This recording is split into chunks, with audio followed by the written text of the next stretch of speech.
Everyone, welcome to Spectator Reviews YouTube channel. So இந்த வீடியோவில் India vs Australia third test day 3 review day for preview பார்க்க போகிறோம். So இன்றைய நாள் பார்த்திங்கன்னா மழை நல்லா விளையாடிச்சு அப்படின்னு சொல்கிற நிலைமை தான் இருக்குது. ஸோ நேற்றைய நாள் பார்த்திங்கன்னா 405க்கு 7 ஆஸ்திரேலியா. ஸோ நேற்று தேர்ட் டே ப்ரிவியூ வீடியோவில் என்ன சொன்னேன்னா 450 வரைக்கும் ஆஸ்திரேலியா ஸ்கோர் பண்ணுறதுக்கு வாய்ப்பு இருக்குன்னு சொன்னேன். 445க்கு all out Australia. Wicket keeper Carey 70 run அதிரடியாக எடுத்தார். வழக்கமாக பவுலர்ஸோட தான் பேட்டிங் பண்ணுவார் அப்படின்றதுனால வழக்கம் போல் அதிரடியாக ஆடி 88 பாலில் 70 run, 2 sixer 7 boundary. So Akashdeep பாலில் கில் கிட்ட கேட்ச் கொடுத்தாரு. பும்ரா அவருடைய 6th விக்கெட் எடுத்தார். ஸோ ஸ்டார்க்குடைய wicket out side off stump பாலில் பண்ட் கிட்ட கேட்ச் கொடுத்து அவுட் ஆனார். ஸோ பண்ட் இந்த இன்னிங்ஸில் பார்த்திங்கன்னா 4 கேட்சஸ் பிடிச்சிருக்காரு. டெஸ்ட் கிரிக்கெட்டில் ஐ திங்க் 150 டிஸ்மிசல்ஸை தாண்டி இருக்கார் பண்ட். ஸோ ரெண்டாவது செஷன் தொடங்கும் போதுலேருந்து முடிகிற வரைக்கும் பார்த்திங்கன்னா கிட்டத்தட்ட 5 முறை மழை இன்ட்ரப்ஷன் இருந்திருக்கு. ஸோ இன்றைய நாள் முடிவில் 17 ஓவர்களை 51க்கு 4 இந்தியா. ஸோ ஜெய்ஸ்வால் மற்றும் கேஎல் ராகுல் ஓப்பன் பண்ணாங்க. ஜெய்ஸ்வால் முதல் பாலில் தேர்ட் மேனில் பவுண்டரி, ஸ்டார்க்குடைய பாலில். அடுத்த பாலில் பார்த்திங்கன்னா விக்கெட் லூஸ் பண்ணார். ரெண்டாவது பால் பார்த்திங்கன்னா கொஞ்சம் நின்று வந்தது. ஸோ ஷாட்டுக்கு ஜெய்ஸ்வால் சீக்கிரமே கமிட் ஆனதுனால அதை கம்ப்ளீட் பண்ணி மிச்சல் மார்ஷ் கிட்ட ஒரு கேட்ச் கொடுத்தாரு. அடுத்து 1 டவுனில் கில் வந்தார். அவரும் பார்த்திங்கன்னா ஸ்டார்க் பாலில் ஸ்லிப்பில் மிச்சல் மார்ஷ் கிட்ட கேட்ச் கொடுத்தாரு. 1 ரனில் கில் அவுட் ஆனார். கோலி 2 டவுனில் வந்தார். ஹேசல்வுட் பாலில் விக்கெட் கீப்பர் கேரி கிட்ட அவுட் ஆனார். 3 ரன் 16 பால். டிஃபென்ஸ் ஆட வேண்டிய பால் நல்லா ஆடிட்டு இருந்தார். ஸோ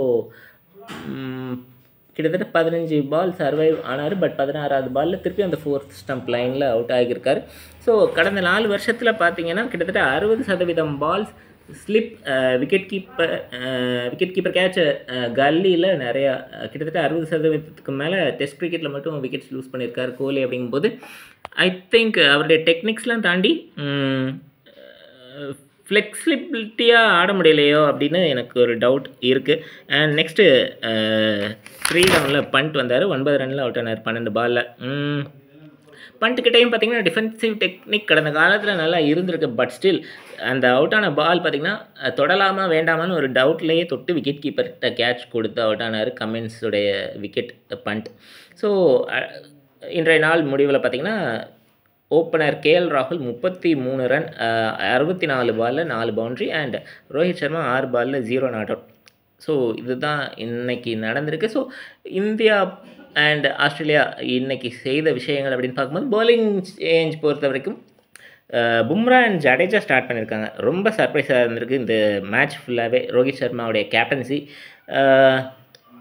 பவுலிங் சேஞ்சில் ஃபீல்ட் செட்டிங்கில் ரொம்ப டிஃபென்சிவ் மோடுக்கு போயிட்டார். எப்படின்னு தெரில, மேட்ச் ஸ்டார்ட் ஆனதில் இருந்தே இந்த மேட்ச் ட்ராக்கு தான் விளையாட போகிறோம் மழை இருக்கிறதுனால அப்படின்னு முடிவு பண்ணிட்டாரா என்னன்னு தெரில. ஒரு எண்டில் பும்ரா, ஒரு எண்டில் ஜடேஜான்னு கொண்டு வந்து ரன்ஸ் நிறைய லீக் பண்ணார். அப்புறம் ரன்ஸ் நிறைய லீக் ஆன உடனே ஃபாஸ்ட் பாலர்ஸை கொண்டு வந்து மேட்ச்சை ஃபினிஷ் பண்ணார். தென் இந்தியாவுடைய பேட்டிங் டெக்னிக்ஸ் திருப்பியும் அதே பழைய தவறுகள் செஞ்சார். கேஎல் ராகுல் ஒரு எண்டில் இது வரைக்கும் கிரிட்டியாக ஆடிட்டுருக்காரு. இன்ஃபேக்ட் இந்த சீரீஸ் ஃபுல்லாகவே கேஎல் ராகுல் கிரிட்டி பேட்ஸ்மேனாக இருக்கார் இது வரைக்கும். ஸோ இதுதான் இன்றைக்கி இந்தியா பண்ணது. அண்ட் ஆஸ்திரேலியா பொறுத்த வரைக்கும் கேரி சூப்பராக இன்னிங்ஸை ஃபினிஷ் பண்ணி கொடுத்தாரு. அண்டு ஆஸ்திரேலியா பவுலர்ஸுடைய பவுலிங் சேஞ்சஸ் கரெக்டாக அந்த காயின் வச்ச மாதிரி கரெக்டான லைன்ஸில் பால் போட்டு விக்கெட்ஸ் எடுத்திருக்காங்க. கடைசி செஷனில் மட்டும் வெளிச்சம் கம்மியாக இருந்ததுனால லயன் மற்றும் ஹெட்டை எதிர்பாராத விதமாக பவுலிங்க்கு கொண்டு வந்தாங்க. மற்றபடி அவங்களே பவுலிங் சேஞ்ச் நல்லா இருந்தது. ஒரே ஒரு பவுண்ட்ரி,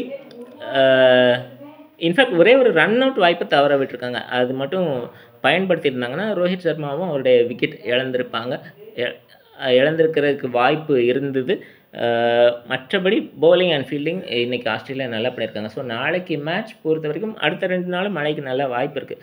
ஸோ இப்போதைக்கு கேஎல் ராகுல், ரோஹித் சர்மா இருக்காங்க. நெக்ஸ்ட்டு பார்த்திங்கன்னா நிதிஷ்குமார் ரெட்டி அண்ட் ஜடேஜா இருக்காங்க. ஸோ இன்றைய நாளில் ஏன் லெஃப்ட் ரைட் காம்பினேஷனை பெட்டராக பயன்படுத்தலை இந்தியா? மழை ஒரு இன்ட்ரப்ஷன், கான்சன்ட்ரேஷன் லேக் ஆச்சு அப்படின்றது எனக்கு டவுட்டே கிடையாது. மழையும் இந்தியாவுடைய விக்கெட் லாஸ்க்கு ஒரு காரணம் ஒத்துக்கலாம். பட் அந்த நேரத்தில் சர்ப்ரைஸாக ஆஸ்திரேலியன் பவுலர்ஸ்க்கு இதை நீங்கள் பண்ணியிருக்கலாமே.